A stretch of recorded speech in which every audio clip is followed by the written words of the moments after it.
সে বাংলাদেশে কি করতে আসবে? 400 টাকা কেজি 1 কেজি আটার দাম, 1000 টাকা দাম 1 লিটার পেট্রোলে। এই রাজাকারের নাতিদের অবস্থা কি হয় শুধু দেখতে থাকুন। বাংলাদেশে তারা জঙ্গিবাদ, মৌলবাদ, পাকিস্তানিদের পক্ষে। পিপিলিকার পাখা গজায় মুদিবার তরে। শুভেন্দু একটা ছাগল, ছাগলের এরকম মনে হতেই পারে। কুজোরও শখ হয়, চিত হয়ে শোয়ার। শুভেন্দুর মতো ছাগল আত পাগলা। শুভেন্দু অধিকারের নিজের জন্মের ঠিক নেই।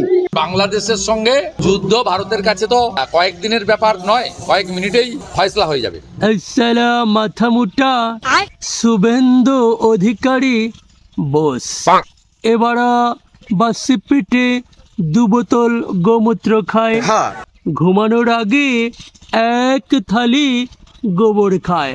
আর বাংলাদেশের নাম শুনলেই ধুতিটা উঁচিয়ে পাছা চুলকায়। বলছিলাম যে এই মাতাল, তোর এত চুলকানি আসছে কোত্থেকে রে? সালা পাছা চুলকাস তুই আর ঘা হয় আমাদের সবার। বাংলাদেশি দাদারা কি তোর বাড়া ভাতে ঘু ঢেলে দিয়েছে নাকি তুই তাদের কথা শুনতেই পারিস না? তোর সকল আবুল তাবুল মাতলামো পাজামো করার কারণে বাংলাদেশিরা আমাদের সাথে ব্যবসা করে না।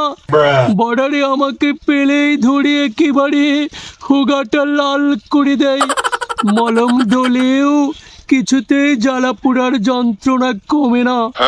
বলছিলাম যে বাংলাদেশি দাদারা, এই শুভেন্দু মাতালকে আপনারা ধরে ব্রাহ্মণবাড়িয়াতে নিয়ে ওই টাটা বললম একেবারে ওর পাছায় খচ খচ খচ খচ করে মেরে হলুদ মরিচের গুঁড়ো ঘষিয়ে দিন। আর কৃপা করে আমাকে ক্ষমা করে দিন, আমার সাথে ব্যবসা করুন। বুঝতে পারলেন কিনা? আসে।